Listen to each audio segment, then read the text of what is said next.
uko ababyeyi bacu batubwira uko bakuze, akatubwira najyaga mbyuka nkajya kuragira cyangwa se nkajya kuzana ubwatsi nkavoma nkabona kujya ku ishuri, maze kurira umusozi njya gushaka mvuye mu kabandi.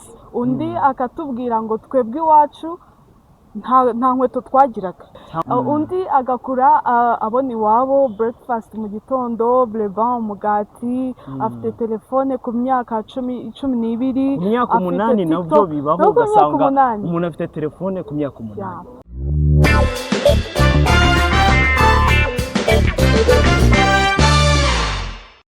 Ikaze mu kiganiro Gen Bridge Talk, ikiganiro cyanyu. Amazina ni Kimenyi Valentin. Ni cya kiganiro cyanyu urubyiruko ruhura rukaganira, ndetse si urubyiruko rwonyine, tuzana n'abakuze tukaganira, tugasangira, tukicara ku meza amwe y'ibiganiro, tugasangira ubunararibonye, ndetse n'urubyiruko rugadusangiza udushya ruba ruri guhanga muri iyo minsi. Sindi nyenyine rero, ndi kumwe n'umutumirwa, akaba umuhuzabikorwa w'umushinga GBI Rwanda. Mu magambo arambuye araza kubitubwira, atubwire n'impamvu y'ikiganiro Gen Bridge Talk. Reka tumwakire rero. Ikaze Bella. Murakoze cyane. Ni karibu mu kiganiro Gen Bridge Talk. Wakibwira abadukurikiye muri uyu mwanya? Murakoze cyane. Amazina yanjye nitwa Hirwa Bella, nkaba ndi umuhuzabikorwa wa Gen Bridge Talk. Mushobora ko muri kwibaza impamvu ya Gen Bridge Talk. Ese igitekerezo cyaturutse he? Ese Gen Bridge Talk igamije iki? Yatangiye ryari? Yatangijwe n'abandi? Ndagira ngo mbasubize ibyo bibazo umuhosi wacu namara kumpa uru burenganzira. Uburenganzira ndabuguhaye rwose, utuganirire ikiganiro. Abadukurikiye ndabizi bafite amatsiko menshi yo kumva Gen Bridge Talk ni iki, byatangiye bite, igitekerezo cyaje gute? Ni karibu tubwire. Gen Bridge Talk nyango murabyumva mu izina yuko harimo bridge, kujya ahantu haba ikiraro nuko haba hari agace kamwe n'akandi gace bidahuye. Hanyuma abantu bari ku gace ka mbere, abari ku gace ka kabiri bagakenera guhura kubw'impamvu zitandukanye. Ubwo rero twebwe uyu mushinga cyangwa se iki kiganiro tuzanye ni icyo kiraro kizahuza older generations na younger generation. Ubwo ndavuga abana n'ababyeyi, urubyiruko, ndetse na generasiyo zatubanjirije. Impamvu rero twumva yuko ari ngombwa yuko tuzana iyo bridge ni uko biri kose hari ikibazo. Ngira ngo abantu benshi barakizi, conflit de generation. Turagira ngo turebe ikiyitera, ndetse turebe n'uko twayikemura. Ese ni iki gituma ababyeyi bavuga ngo abana b'iyi minsi kuki bitwara gutya, kuki batavuga ikinyarwanda neza, kuki bakunda gukora ibintu runaka? Icyo rero twaje gukora ni ukugira ngo duhe urubyiruko platform, duhe urubyiruko umwanya rwisobanure, kuko uko biri kose hari ibyo dushinjwa nk'urubyiruko, kutavuga ikinyarwanda neza, ndetse n'izindi conflict tugenda tugirana na generasiyo zacu, generasiyo ndetse n'ababyeyi bacu, ndetse no gukoresha imbuga nkoranyambaga nabi, nabyo rwose ni ikibazo. Noneho urubyiruko natwe uko biri kose tuba twumva ibyo turi gukora hari impamvu tubikora, dufite impamvu, dufite rezo, birumvikana kuri twebwe.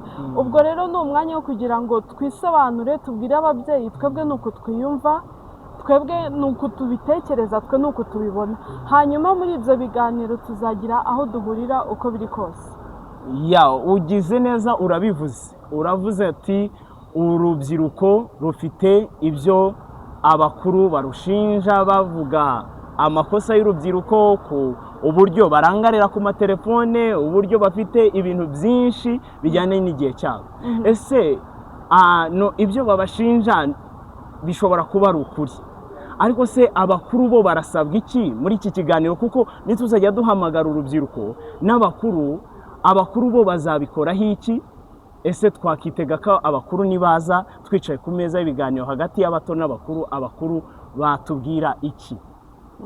Abakuru batubwira nabo uko babyumva, kuko biri kose umubyeyi ntago yakora ikintu yanga umwana we. Ntago umubyeyi akwanga, ntago umubyeyi ashaka kukwangiriza ubuzima. Uko biri kose hari uko abyumva, hari ubuzima yabayemo, hari experience afite wowe udafite. Ubwo rero niyo mpamvu twifuza yuko ababyeyi nabo baza bakadusobanurira, bakatubwira, kuko uko biri kose twicara hano tukaganira ntabwo twabura kugira umwanzuro dufata, ntabwo twabura aho duhurira. Ubwo rero niyo mpamvu twabyise bridge, guhuza ibitekerezo hagati y'urubyiruko ndetse n'abakuze, kugira ngo turebe aho duhurira, sosiyete yacu tuyigire sosiyete nziza twese twishimiye kubamo, ndetse ubuzima bwacu n'ahazaza hacu ndatekereza yuko hazagira ikiyongeraho nitumara kumva impande zombi, tugafata n'imyanzuro y'ubuzima uko tuzajya tugenda n'uko tuzajya twitwara. Yego, mugize neza kudusobanurira impamvu ya Gen Bridge Talk.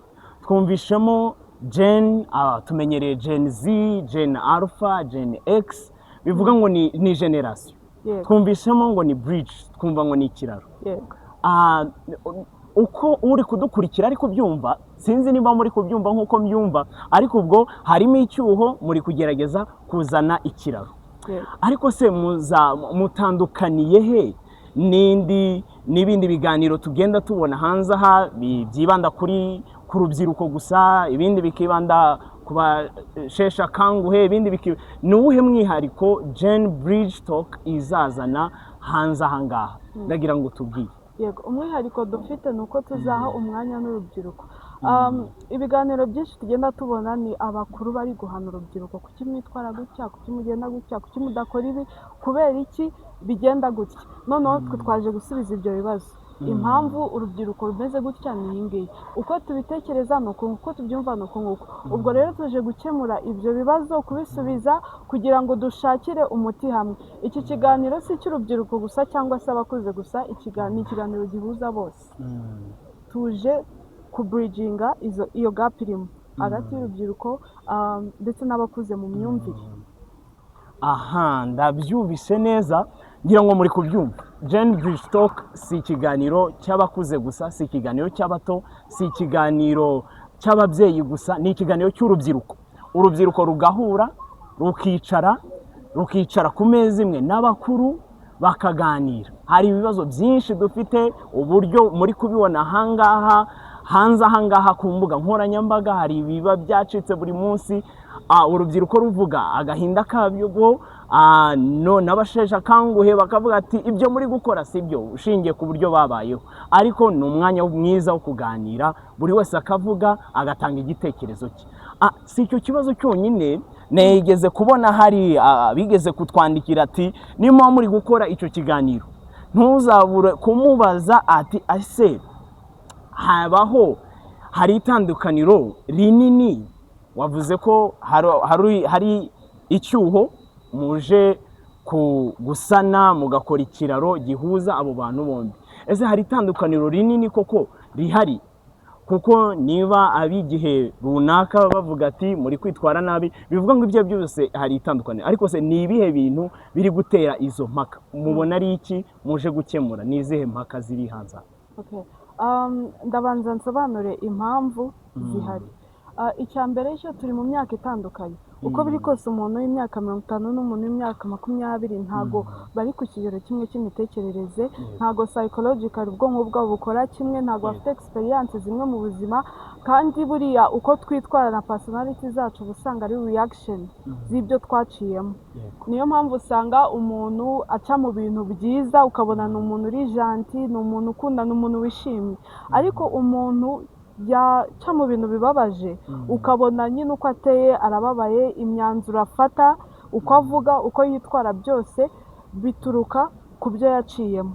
Ubwo rero umuntu ufite imyaka 50 uko biri kose aba yaraciye mu bintu byinshi, ngira ngo urabyumva. Uko ababyeyi bacu batubwira uko bakuze, akatubwira najyaga mbyuka nkajya kuragira cyangwa se nkajya kuzana ubwatsi nkavoma nkabona kujya ku ishuri, maze kurira umusozi njya gushaka mvuye mu kabandi. Undi akatubwira ngo twebwe iwacu nta nkweto twagiraga, cyangwa se nabyukaga njya kuvoma. Yego, nabyo ni undi agakura abona iwabo breakfast mu gitondo, bleban, umugati, afite telefone ku myaka 12, ku myaka 8 nabyo bibaho, ugasanga umuntu afite telefone ku myaka 8. ubwo rero abo bantu uko biri kose struggle ziratandukanye cyane. struggle ziratandukanye, uko bazakura bitwara bizaba bitandukanye. Uko biri kose niba umuntu yari yakuze abwirwa ngo banza ujye gukora ibi ngibi ubone kujya ku ishuri, yakuze atekereza yuko ishuri si cyo cya mbere, si cyo cya ngomba kubanza kujya kuvoma, ngomba kubanza gutashya nkabona kujya ku ishuri. Ariko undi yakuze yumva yuko ubumenyi knowledge ari byo bizamutunga, nihanagurira n'inkweto. Ubwo umubyeyi ahita arakara ati ariko wa mwana utabasha kwihanagurira n'inkweto. Yego, ati yego. Ubwo rero level za self esteem ziba zitandukanye, interest zizatandukana n'ibindi byose. Ubwo rero niyo mpamvu usanga hari igihe abantu batumva ibintu kimwe. Umuntu yakubwira ngo kuki wambaye gutya, kuki witwaye gutya, atari ibintu bimwe. Abantu batabyumva. Ubwo rero icyo cyuho turacyumvishe kirimo, ari cyo kiri guteza ibikomere bitandukanye. Abantu bakaza ku mbuga bakavuga ibintu uko babyumva, hakabura ubasubiza, n'ababasubije akaba ari rwa rungano rukabasubiza ibibasenya, rimwe na rimwe bitanabubaka, ugasanga ni ikibazo. Ariko ubwo muje twizeye ko hari icyo muzabikoraho. Ese ibi biganiro bizajya biba gutya gusa muri Gen Bridge Talk, cyangwa mufite n'ishusho ngari yagutse y'ibindi bikorwa muzajya mukora hanze aha tukegera abaturage, cyane cyane ko ibyo bibazo bibera mu miryango, bibera aho dukorera, aho dusengera, aho twigira? Ni iki muje kubikoraho? Ni muzabikora muti? Yego. Okay, ibitekerezo byacu cyangwa se uyu mushinga ntabwo ufite channel ya social media gusa. Niyo turi gukoresha social media no kujya nawe tugusanga aho uri, kugira ngo nawe ubimenye. Uwo tutabaje gusanga mu rugo rwe cyangwa se ku kazi, atubone kuri social media nawe yumva ibitekerezo byacu, nawe yumva icyo tumuzaniye. Ariko dufite n'ahandi henshi tuzagera, mu nsengero, mu miryango, ndetse dufite n'ibindi bikorwa bitandukanye. Stay tuned for it. Ariko for now ni ahangaha turi. Wow. Uzi ko ngo muzanadusanga mu rugo? Muzaze rwose, kuko hari ibintu byinshi biba byarananiranye mu miryango. Harabuze abantu bavuga ngo babyadresinge, babivugeho, bicaza ababyeyi, bicaza abana, bababwira ati gutya gutya. Kuko hari nk'abana bakubitwa mu miryango cyangwa bakanarazwa hanze, baza ku ishuri bagatsindwa, mwarimu nawe agahita yongeraho indi nkoni. Noneho ugasanga byabaye ibibazo, umwana niho handi azaza, inkoni zaramurembeje, amaguru yarabyimye. Rero muzahadusange, mudusange mu rugo, mudusange mu nsengero, mudusange aho dukorera. Turimo rero turimo turagana ku musozo rero w'ikiganiro cyacu. Ntabwo twagenda mudatanze ubutumwa ku rubyiruko, ku babyeyi n'abandi bose badukurikiye muri aka kanya. Nagiraga ngo mu magambo makeya mugire ubutumwa mugenera abakunzi b'ikiganiro Gen Bridge Talk, bazajya badukurikirana kenshi, bagiye kuzajya babona upload zacu buri munsi, ubutumwa bwinshi butandukanye. Mugire ubutumwa mubagenera, mugire ibyo mubizeza biri imbere, nimba hari byinshi mudufitiye, kugira ngo abakunzi bacu bamenye byinshi biri imbere bigiye kuza.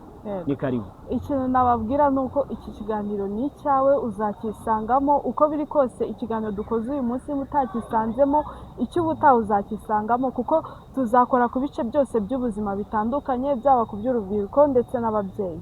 Ubwo rero turagushishikariza gukurikirana kino kiganiro, ugakora subscribe kugira ngo uzajye ubibona byose, kuko ibyo tuzanye ni ibyo kugufasha, tugafasha sosiyete nyarwanda ndetse tugafasha n'abana bakiri bato ndetse n'abari hanze ya sosiyete nyarwanda, kuko imbuga nkoranyambaga zigera hose.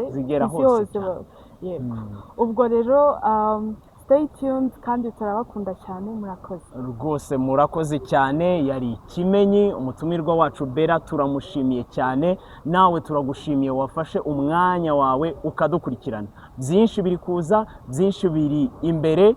Muze tujyane muri iyi movement yacu, yatujyane from conflict to connection. Muze to bridging iyo gap irimo. Gen Bridge Talk ni yanjye, ni yawe, ni ya twese.